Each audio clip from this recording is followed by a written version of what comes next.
বিসমিল্লাহির রহমানির রহিম। কাছে কিংবা দূরে, দেশে এবং দেশের বাইরে থেকে যে সকল বিদেশগামী প্রবাসীরা সবসময় আমার এই তথ্যমূলক প্রোগ্রামগুলো দেখেন, আমি মেহেরামা গ্রুপ অফ কোম্পানির চেয়ারম্যান এবং তৃষা ওভারসিজ RL 1185 এর স্বত্বাধিকারী আপনাদেরকে জানাই অনেক অনেক প্রীতি এবং শুভেচ্ছা। তৃষা ইন্টারন্যাশনাল ওভারসিজ লিমিটেড, বিশ্বস্ত এবং আস্থার প্রতীক।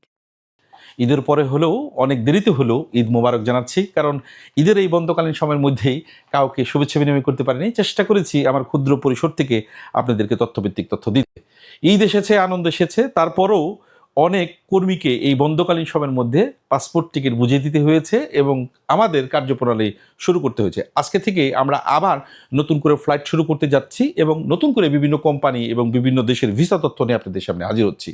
আমি হাজির হওয়ার শুরুতেই অনেকেই কমেন্টস করা শুরু করে দিবেন, বস আপনি প্রথমে বলেন আমাদের মালয়েশিয়ার আপডেট কি, আরেকটি গ্রুপ বলবেন বস বলেন আমাদের রাশিয়ার আপডেটটা কি। আমি রাশিয়া এবং মালয়েশিয়া নিয়ে আপনাদেরকে চেষ্টা করব আগামী 2-3 দিনের মধ্যে ধারাবাহিকভাবে আপনাদের তথ্যভিত্তিক তথ্য দিতে, কারণ এই দুইটি দেশ নিয়েই বর্তমানে সবচাইতে বেশি টক অব দ্য নিউজ হয়ে গেছে বাংলাদেশের বর্তমান মিডিয়া চ্যানেলে। রাশিয়া নিয়ে বিভিন্ন বিভ্রান্তিমূলক তথ্য ছড়াচ্ছে এবং ইতিমধ্যে সরকার বিভিন্ন ব্যবস্থা গ্রহণ করছে এবং মালয়েশিয়া হয়েও যেন হচ্ছে না, এরকম একটা প্রতিকূল অবস্থার মধ্যে আছে। প্রিয় বিদেশগামী প্রবাসী, আপনারা বিগত সময় দেখেছেন আমি কখনোই আপনাদেরকে এই তথ্য দিতে গিয়ে আপনাদের নিশ্চয়ই গালি খেতে চাই না। আপনাদের কাছ থেকে সম্মানের জায়গায়, স্যারের জায়গায় নিশ্চয়ই আমি বাটপার হতে চাই না। আমার কাজ হচ্ছে আপনাদেরকে সঠিকভাবে সরকারি যে তথ্যগুলো আছে, আমাদের রিক্রুটিং এজেন্সির যে আমাদের মন্ত্রণালয়ের মাধ্যমে যে তথ্যগুলো আসে অফিসিয়ালি, সেই তথ্যগুলো আপনাদেরকে জানাতে গিয়ে যদি আমার প্রবাসী ভাই বোনদের মুখে গালি শুনতে হয়, আমি খেয়াল করেছি যে কোনো মিডিয়া অথবা যে কোনো এজেন্সি অথবা আমাদের সরকার প্রধানরাও যদি আপনাদের মালয়েশিয়া সম্পর্কে কোনো তথ্য দিতে যায়, আপনারা ভীষণ খারাপ ভাষায় গালিগালাজ করেন। প্রিয় বিদেশগামী প্রবাসী, আমরা কখনোই আপনাদেরকে বলিনি বা বলবো না যে মালয়েশিয়া ওপেন হয়েছে, কালকে থেকে পাসপোর্ট জমা নেব এবং কাল থেকে মেডিকেল শুরু হয়েছে। আমি যেদিন ঘোষণা দিয়েছি যে মালয়েশিয়া আজকে কলিং ওপেন হয়েছে, ঠিক ওই দিন থেকেই মালয়েশিয়ার শ্রম বাজারটি শুরু হয়েছে। আপনারা জানেন যে বাংলাদেশের নাই, মালয়েশিয়াতেও এটি একটি সোর্স কান্ট্রি হিসেবে বাংলাদেশ থেকে কর্মী প্রেরণ করা হয় এবং মালয়েশিয়ার কলিং বাজারটি শুধুমাত্র বাংলাদেশের জন্য খুলেছে, বিষয়টি এরকম নয়।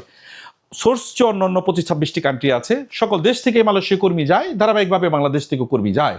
বিগত 2 মাসে মালয়েশিয়ার থেকে প্রচুর পরিমাণ কলিং ভিসায় পাকিস্তান, নেপাল, শ্রীলঙ্কা এবং ইন্ডিয়া থেকে প্রচুর কর্মী কলিংয়ে আসছে। কিন্তু আমাদের দুর্ভাগ্য হলেও আমাদের জন্য অত্যন্ত যে আমাদের সরকার কেন বা কি আমলাতান্ত্রিক জটিলতার কারণে আমাদের কর্মী আমরা প্রেরণ করতে পারছি না, এটা আপনারা যেমন বোধগম্য নয়, ঠিক আমরাও তেমন বোধগম্য নয়, কারণ আমরাও বুঝে উঠতে পারছি না যে কেন আমরা কলিং ভিসায় কর্মী প্রেরণ করতে পারছি না। তবে একটা বিষয় আমার স্পষ্ট, সরকার প্রধানদের অর্থাৎ আমাদের মাননীয় মন্ত্রী আরিফুল হক সাহেব আমাদের ইতিমধ্যে ঘোষণা করেছেন যে আমরা সিন্ডিকেটের বিরুদ্ধে জিহাদ ঘোষণা করব এবং রিসেন্টলি ঈদ বন্ধ সময়কালীন বলেছেন যে আমি প্রয়োজন বোধে আমি আমার এই মন্ত্রিত্ব থেকে সরে দাঁড়াবো বা পদত্যাগ করব।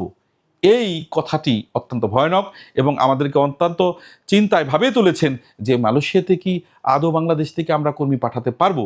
আমি আপনাদের ভালো খবরের পাশাপাশি অনেকেই মনে করেছিলেন যে ঈদের পর মালয়েশিয়ার শ্রমবাজারটি মেডিকেল শুরু করবে, সকলে পাসপোর্ট টাকার জন্য ডাকবে এবং এই ব্যাপারে যদি কারো কোনো কথা শুনে থাকেন তাহলে আপনারা এখনও প্রতারিত হওয়ার সম্ভাবনা রয়েছে।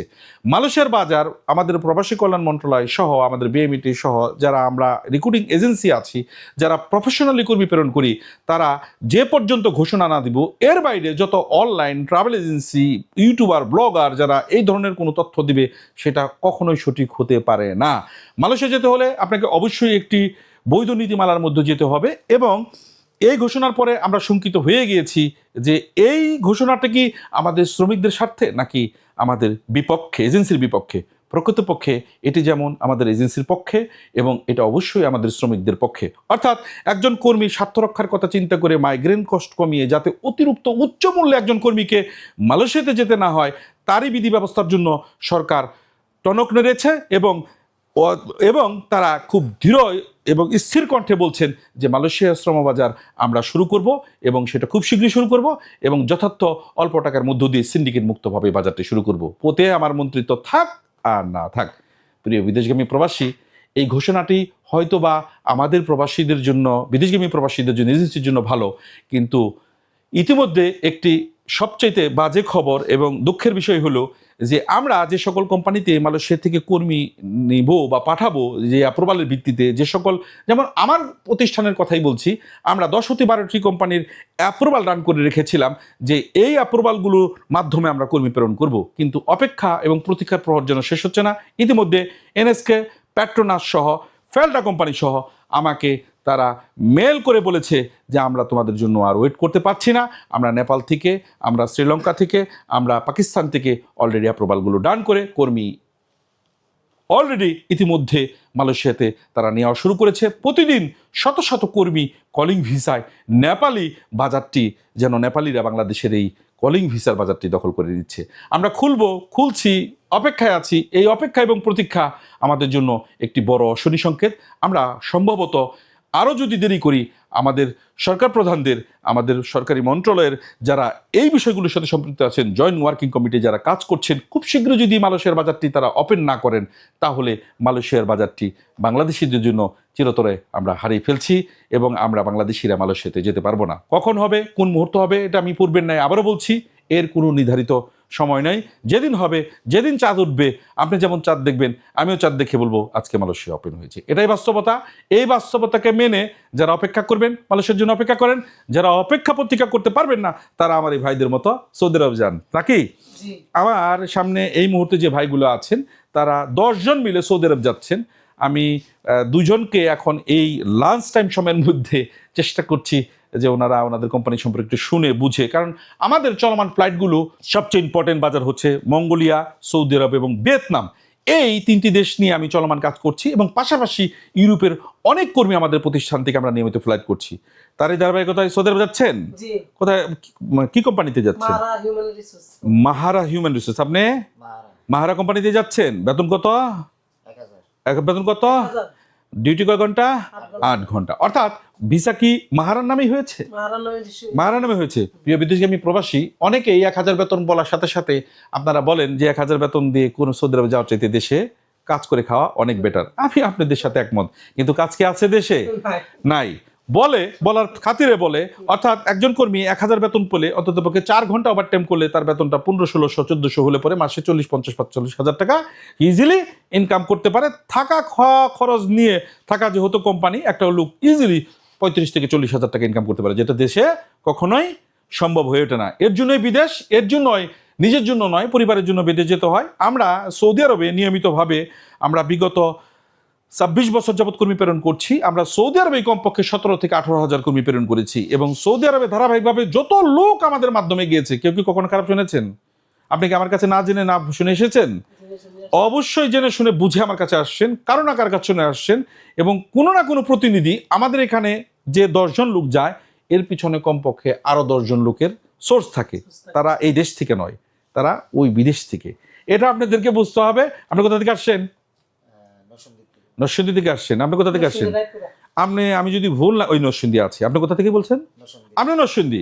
অর্থাৎ এই আমার এখান থেকে আপনি নরসিংদী আরও আছে, আরেকজন আছে, এবং আরও 7 জন আছে টাঙ্গাইল সহ, মানিকগঞ্জ সহ অন্যান্য ইয়ের। এগুলো বন্ধকালীন সময় যাদের পাসপোর্ট টিকিট যেভাবে আসছে বিদায় করে দেওয়া হচ্ছে। যেহেতু ফ্লাইট, আমি আজকে সর্বশেষ আপনারা 2 জন বিদায় করে দিচ্ছি। এই ক্যাব পরিহিত অবস্থায় যেখানে যাবেন, সেখানে এয়ারপোর্টে দেখবেন যে একই কোম্পানি, মাহারা কোম্পানির ফ্লাইট। সঠিক সময় সেখানে যাবেন।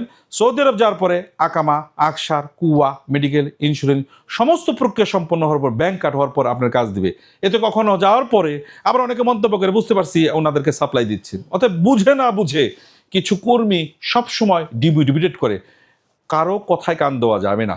আপনার কোম্পানি সঠিক, আমরা বাঙালিরা সবসময় একদম রেডি জিনিস চাই, নিজে সংগ্রাম করতে চাই না। সেখানে গিয়ে সংগ্রাম করতে হবে, ভাষা শিখতে হবে, কাজের কৌশল করেই প্রবাসী জীবনে প্রতিষ্ঠিত হবে। ঠিক আছে, বোঝাইতে পেরেছি?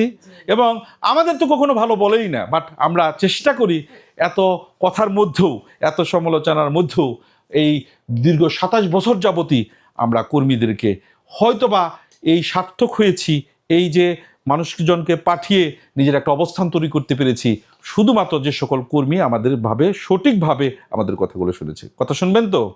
সঠিকভাবে কাজ করবেন তো? প্রিয় বিদেশগামী প্রবাসী, আজকে সৌদি আরবের ফ্লাইটের পাশাপাশি কাল পরশু নাগাদ আমরা আরও মঙ্গলের ফ্লাইটগুলো আমরা ধারাবাহিকভাবে নিয়ে আসবো, ভিয়েতনামের ফ্লাইটগুলো ধারাবাহিকভাবে নিয়ে আসবো। আমরা ফ্লাইটগুলো দৃশ্যমান আপনাদেরকে দেখাতে চেষ্টা করব। তবে সর্বশেষ সরকারি আমলাতান্ত্রিক আমলা জটিলতায় যাতে আমাদের মালয়েশিয়ার বাজারটি জটিল না হয়ে যায়, প্রবাসীদের পক্ষেই যেন আসে, আমরা যেন মালয়েশিয়া কর্মী সহজে প্রেরণ করতে পারি, এই আশা এবং প্রত্যাশা রইল। আগামীতে আবার কোনো নতুন তথ্যভিত্তিক তথ্য নিয়ে হাজির হব আপনাদের মাঝে। ধন্যবাদ।